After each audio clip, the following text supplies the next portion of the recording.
හරියටම ඉංග්‍රීසි මුල සිට සරලව. අයිබෝන් යාළුවනේ lesson number 13 වලින් මම අද ඔයාලව හම්බෙලා ඉන්නේ. පාඩම් අංක 30. හරියටම ඉංග්‍රීසි YouTube මාලාව වීඩියෝ මාලාව යටතේ ඉංග්‍රීසි YouTube channel එකෙන් අද අපි කතා කරන්න යන්නේ කර්තෘකාරක සහ කර්මකාරක දෙවැනි පාඩම. active voice and passive.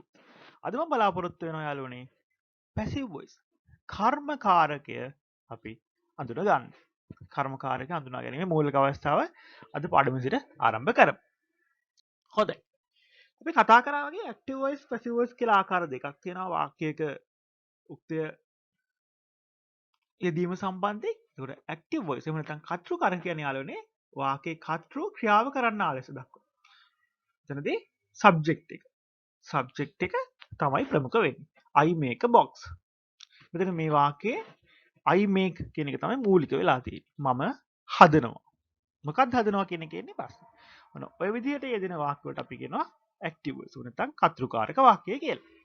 ඒකට අපි ගිය පාර පාඩමේදී ඉගෙන ගත්තා කර්තෘකාරක කාල භේදය. අපේ කාල 12ට කර්තෘකාරක වාක්‍යයක් සාදන්නේ කොහොමද කියලා. කර්මයේ සහිත වූ කර්තෘකාරක වාක්‍ය සෑදීම අපි ගිය පාර පාඩමේ පාඩම් අංක 29 දී ඉගෙන ගත්තා. අපි එහෙනම් අද බලමු passive voice එක. කර්මකාරකය මෙන්න මේ කියන්නා වූ කාල භේදය යටතේ passive voice කර්මකාරකය යොදාගන්නේ වාක්‍ය සාදන්නේ කොහොමද කියලා අපි බලමු. මෙතනදී යාළුවනේ කර්මකාරකයේදී වාක්‍යයේ කර්මය තමයි මූලික වෙන්නේ. කර්මය ඔබ්ජෙක්ට් එක අපි මූලික එක විදිහට දක්වනවා. මෙතනදී මෙන්න මේ කියන ඔබ්ජෙක්ට් එක සබ්ජෙක්ට් එක බවට පත් වෙනවා. අපි ගන්නා වූ කර්මය වාක්‍යයේ මූලිකය බවට පත් වෙනවා. අපි ගත්තොත් මෙන්න මේ අපි මෙහෙම ගමු. අපි ඊපාර වාක්‍යයේදී කිව්වේ මම පෙට්ටියක් සාදමි. පෙට්ටියක් සාදමි. මම පෙට්ටියක් සාදමි. ඒකට මම සාදමි කියන එක තමයි අපිට පෙට්ටියක් කියන එක අයින් කරලා මම සාදමි කියන එක දක්වන්න පුළුවන්. මම සාදමි. මොකද්ද හදන්නේ? පෙට්ටිය. මම පෙට්ටියක් හදමි. මොකද්ද හදන්නේ? පෙට්ටියක් හදමි. මම සාදමි. දැන් බලන්න මේ වාක්‍ය තුල මෙතන දැන් ප්‍රමුඛත්වය දීලා තියෙන්නේ පෙට්ටියට. පෙට්ටියක් සෑදෙයි. පෙට්ටියක් සෑදෙයි. මෙතන අපි කියන්නේ පෙට්ටියක් සෑදෙයි. A box is made. එතකොට කොහොමද සම්පූර්ණ වාක්‍යය හදන්නේ? මා විසින් පෙට්ටියක් සෑදෙයි. මෙතනදී පෙට්ටිය හදන්නේ කවුද කියන එක ප්‍රමුඛ වෙන්නේ නැහැ. පෙට්ටියට මොකද වෙන්නේ? කර්මය තමයි මෙතන මේ වාක්‍යයේ ප්‍රමුඛ වෙලා තියෙන්නේ. නැත්නම් අපි කියන මේකට උක්තය වෙලා තියෙන්නේ. මා විසින් පෙට්ටියක් සෑදෙයි. එහෙමනම් a box පෙට්ටියක් is made. දැන් මෙතන මේ ඉන්නේ කර්මකාරක ස්වරූපය. passive ස්වරූපය හොඳට අඳුරගන්න යාළුවෝ. අපි makes කියන වචන දෙක පාවිච්චි කරනවා කර්තෘකාරකයේදී active voice එකේදී. මෙන්න මේ කියන make කියන කර්තෘකාරක එහෙම නැත්නම් active voice verb එකට active voice ක්‍රියාපදයට අපිට යොදන්න වෙන කර්මකාරක ක්‍රියාව තමයි යාළුවනේ is made. මෙතනදී ක්‍රියාවට උපකාරක ක්‍රියාව is කියන උපකාරක ක්‍රියාව සහ අර ක්‍රියාපදයේ past participle ස්වරූපය තුන්වන ආකාරයේ යෙදෙනවා. is කියන උපකාරක ක්‍රියාව සහ ක්‍රියාපදයේ තුන්වෙනි ආකාරයේ යෙදিলা තියෙනවා. is made. එතකොට ප්‍රමුඛ වෙන්නේ box. පෙට්ටියක් සෑදෙයි. පෙට්ටියක් සෑදෙයි. දැන් පෙට්ටියක් හැදෙනවා. මෙතන මේ වාක්‍ය සම්පූර්ණයි. පෙට්ටියක් සෑදෙයි. පෙට්ටියක් හැදෙනවා. අපිට කවුරු විසින්ද කරන්නේ කවුද කරන්නේ කියලා අවශ්‍යතාවයක් ඇති වෙන්නේ නැහැ. ඒ අනුව කර්මකාරක වාක්‍යයක් ලියීමේ විශේෂත්වය තමයි යාළුවනේ ඒ ක්‍රියාව වෙන ආකාරය දක්වන්න පුළුවන්. ක්‍රියාව කරන්නේ කවුද කියන එක ප්‍රමුඛත්වය දක්වන්නේ නැහැ. එතකොට අපිට අවශ්‍ය නම් මේ ක්‍රියාව කරන තැනත්තා විසින් කියන නිපාතය යොදලා දක්වන්න පුළුවන්. box is made by me. මා විසින් පෙට්ටියක් සෑදෙයි. I කියන නාම පදේ I කියන සර්වනාමයේ අනුත්ත ස්වරූපය me. by කියන නිපාතය සමග me by I කියන්න බෑ යාළුවනේ. ඒකට අපිට තියන්න වෙන්නේ අනුත්ත ස්වරූපය. හොඳයි. එහෙමනම් කොහමද I make a box කියන වාක්‍ය අපි කර්මකාරක වාක්‍යයක් විදිහට සකස් කරනකොට a box is made by me. මෙතනදී තව එකක් තියෙන යාළුවනේ මතක තියාගන්න ඕන වැදගත් දෙයක්. අපි ක්‍රියාපදය is made කියන මෙන්න මේ passive voice කර්මකාරක ක්‍රියාපදය සකස් කරන්නේ object එක. එහෙම නැත්නම් a box කියන වචනය මත. මෙතනදී ප්‍රමුඛ වෙච්ච a box කියන වචනය මත. ඒ නිසා තමයි a box is made. මෙතනදී by me කියන කොටස කිසිම අපි තත්වයකට ප්‍රමුඛත්වයක් ලබා දෙන්නේ නැහැ. ප්‍රමුඛත්වය දෙන්නේ a box. මෙතන මේ කර්මයට. a box is made. බැරි වෙලාවත් මෙතන අපි ගත්තොත් boxes කියලා ගත්තොත් යාළුවනේ මෙතනදී අපි දාගන්න වෙන ක්‍රියාපදේ තමයි are made.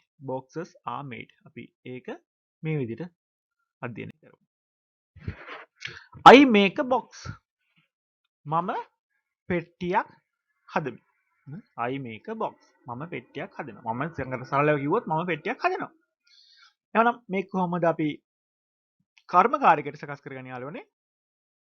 අපි අර කියන box කියන කර්මය a box ඉස්සරහට ගේන.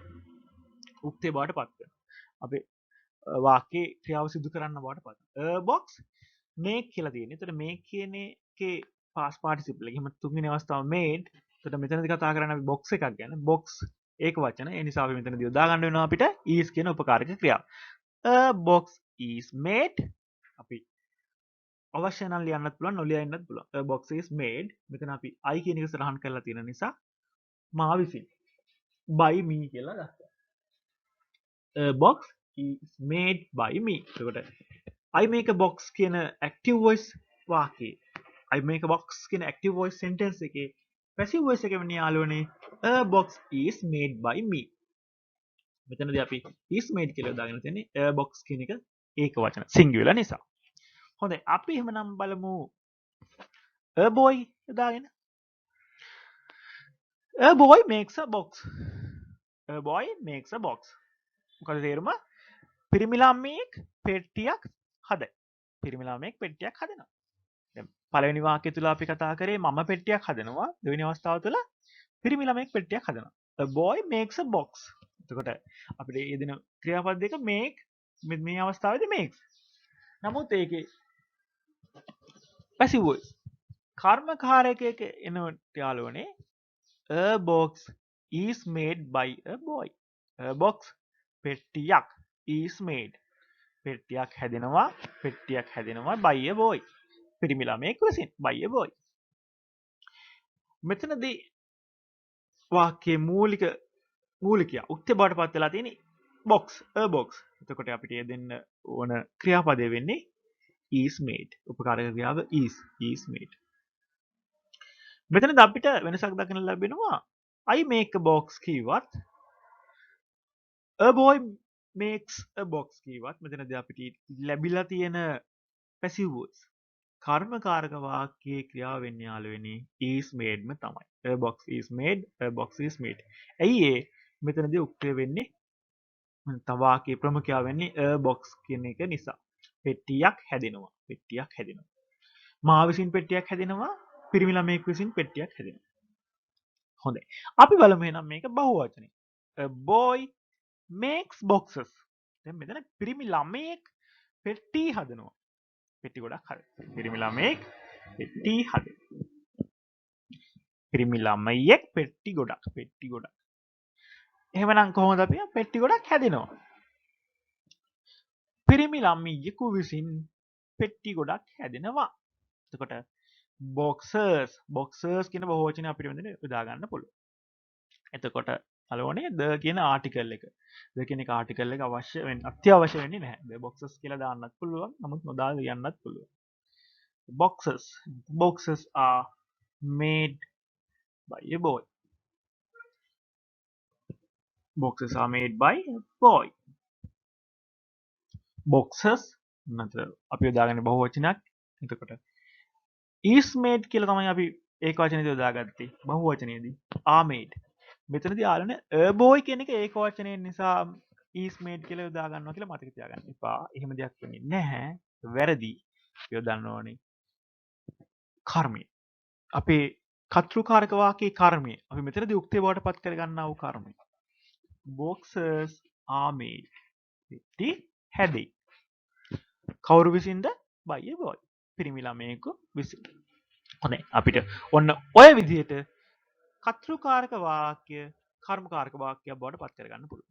Active voice convert to passive voice.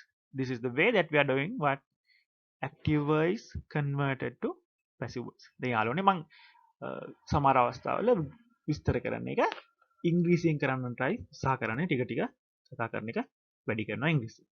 I think it's better. ඒක හොඳයි. හොඳ විදිහ. ඒක better. I think it's better. වඩා හොඳයි. better. more better. right? හොඳයි.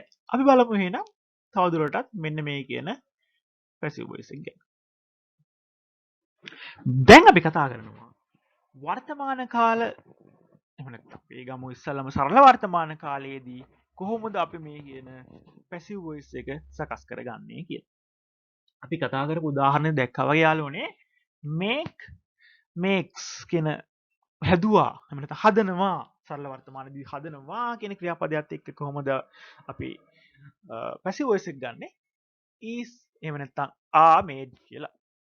එතකොට වර්තමාන කාලයේදී නම් වර්තමාන කාල නැත්නම් සරල වර්තමාන කාලයේදී is එක වචනයක් නම් are බහුවචනයක් නම් සමග past participle ක්‍රියාපදයේ තුන්වෙනි ස්වරූපය. අපි දන්නවා make කියන ක්‍රියාපදයේ තුන්වෙනි ස්වරූපය තමයි made. කොහොමද එන්නේ? It is make, made, made. හදනවා, හැදුවා, හදලා. make, made, made. එතකොට අපි කොහොමද මේක passive voice එකකින් එහෙම නැත්නම් කර්මකාරකයෙන් පවත්වන්නේ? is are is වෙන්න පුළුවන් ඒක වචනේදී ආය දෙන්න පුළුවන් බහුව වචනේදී is are made. is made එහෙම නැත්නම් are made. මේ විදිහට බලමු අපි ක්‍රියාපද කිහිපයක්. give කියන්නේ යාළුවනේ දෙනවා. give මම පොතක් දෙනවා. I give a book. He gives a book. ඔහු පොතක් දෙනවා. He gives a book. එතකොට කොහොමද මේක passive වලට එනකොට is given එහෙම නැත්නම් are given පොතක් දෙයි.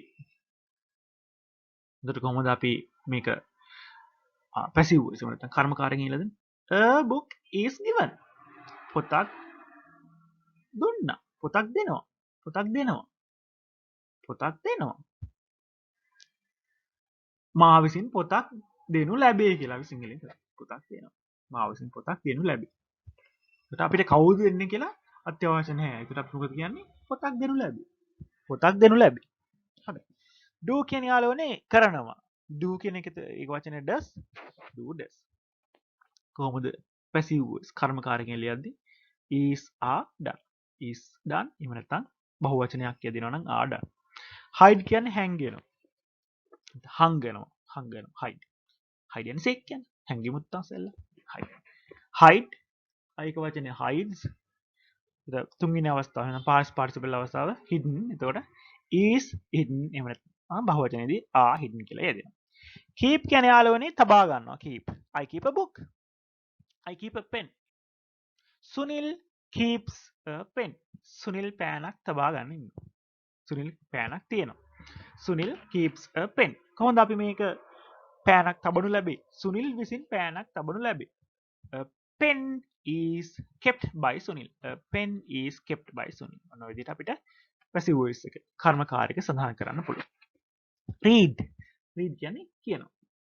ඒක වචනේ තමයි reads. read කියන්නේ කියවනවා. එතකොට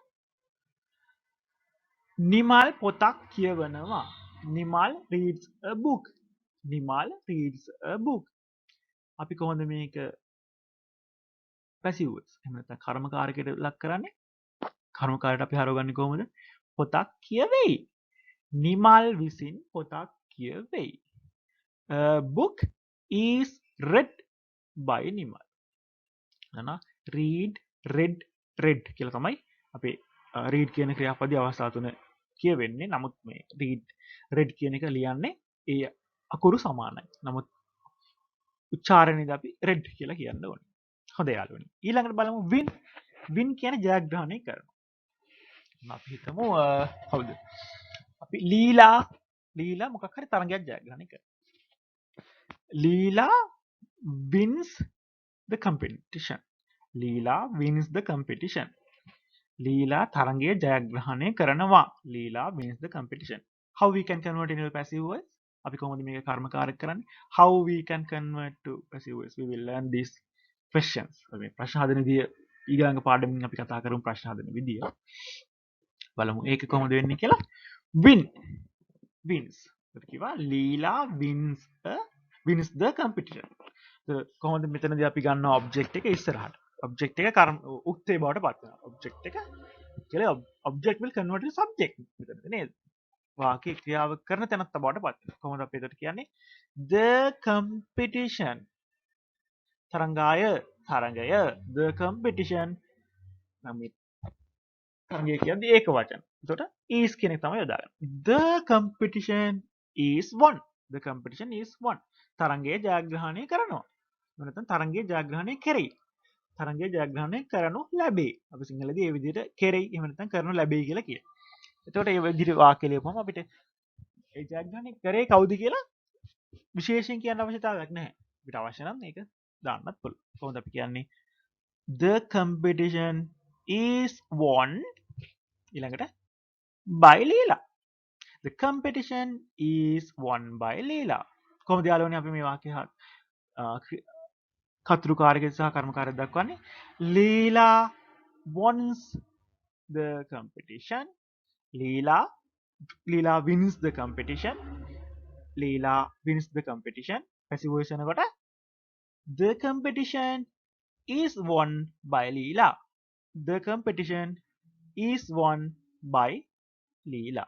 හොඳයි. ඔන්න ඔය විදිහට අපිට simple present tense එක සරල වර්තමාන කාල වාක්‍යයකදී active voice එකක් passive voice එකක් බවට පත් කරගන්න පුළුවන්. ඒ වගේම passive voice වාක්‍යයක් නිර්මාණය කරගන්න පුළුවන්. එහෙමනම් තවත් කාලයක ભેදී කොටසක් සමග passive voice කර්මකාරක වාක්‍ය නිර්මාණයෙන් අපි ඊළඟ වීඩියෝ එකෙන් හම්බෙමු.